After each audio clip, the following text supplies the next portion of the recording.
So this is the clicker fidget toy. In this video I'm going to talk about how and why I made it this way instead of making it another way, why it has this hole and why it's shaped this way, as well as what this centerpiece is and how these connect to provide auditory stimulation for kids with ADHD. Enjoy!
So this fidget toy is kind of different than the ones I have been making. First off, it is mainly to satisfy the auditory feedback for kids with ADHD, where I normally focus on the tactile stimulation, I focused on the auditory stimulation this time, with a little bit of the tactile kind of mixed in there. So how this works is you hold it, this little spot goes in your palm, and you hold it kind of like you would a pistol-ish.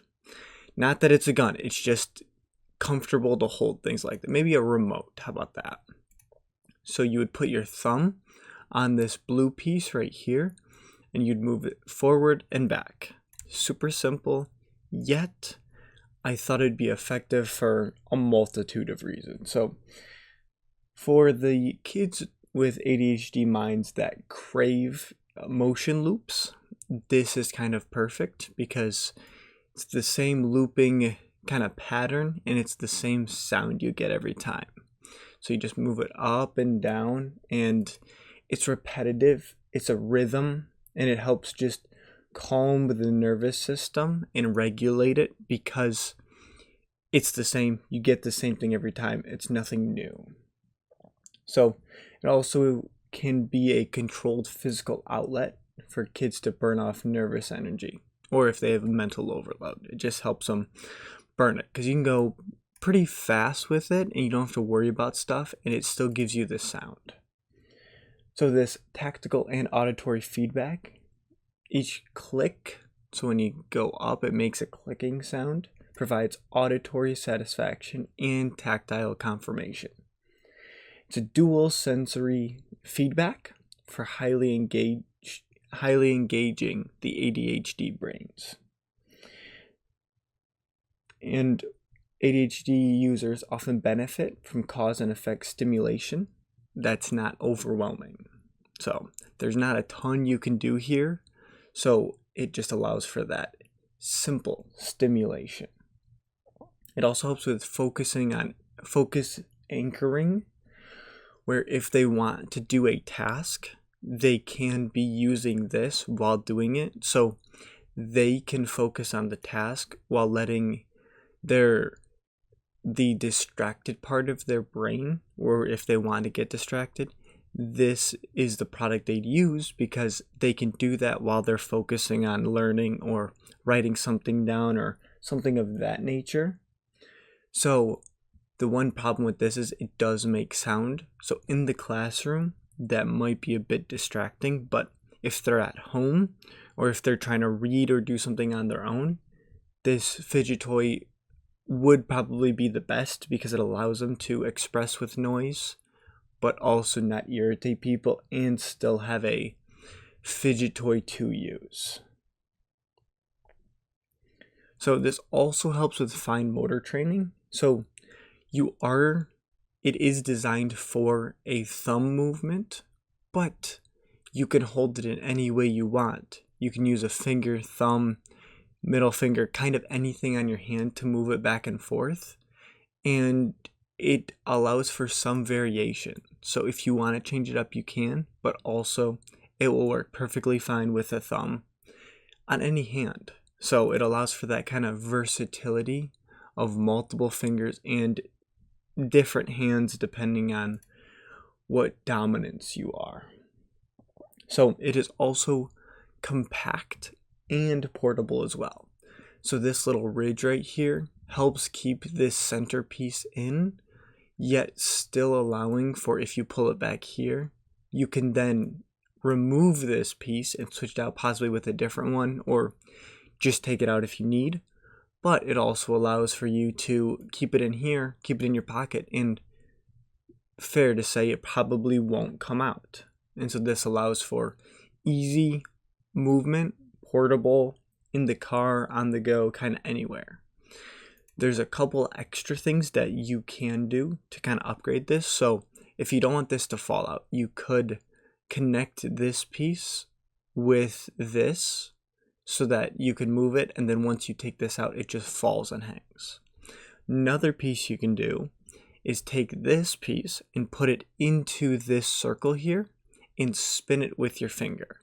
That's not how the fidget toy is designed, but as I show you as I'll show you in the 3D printed model, it was kind of fun and it's very soothing and it just allows for that. It's not how it's necessarily intended, but it might work better than how it's actually intended. I don't know. But it's very fun and it's very quick.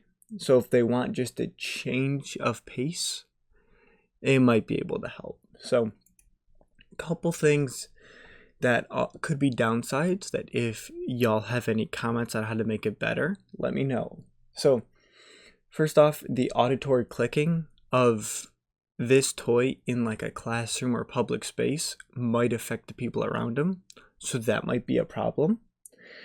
The same continuous thing of moving this back and forth might burn them out quicker, and so figuring out a way to make it more engaging for longer instead of doing this for a full day and then getting bored of it the next day. So that's the next problem. So you can switch these out. That might add for a little kind of change of pace, but also it's still going to be the clicking. It's still going to kind of be the same sound. So that also might be a problem. So another thing is it kind of fits perfectly in your hand where it allows you to put a lot of pressure on it. And so this might actually cause people to break it, which might do the opposite of calming them down. It might ramp them up to go on a breaking rampage. I don't exactly know how it would work, but they could see it, break it, and then go, I want to break more stuff. And that would not be very good. So, not that that's going to happen, just it could happen. So, there's also no end goal. There's no variation. It's not a challenge. So it's a toy. It's simple, yet it's almost too simple, but also I don't know. I haven't been able to test this on people to see how kids with ADHD like it. So if you would have an input on it or how to make it the next step or better, please let me know. But that's about it for this product. I really enjoyed it. I wanted to tackle the auditory feedback this time instead of just doing the visual feedback. So this one was definitely more difficult because of the sound. It's 3D printing, so it's hard to make a sound that's kind of nice. So maybe I'll try and go for a bell or some type of fun sound like that. But other than that, that's about it. So if you have any comments, ways to improve this, ways to make this better, things I should change, please leave a comment. Let me know how to change this. And here's the 3D printed part. Goodbye.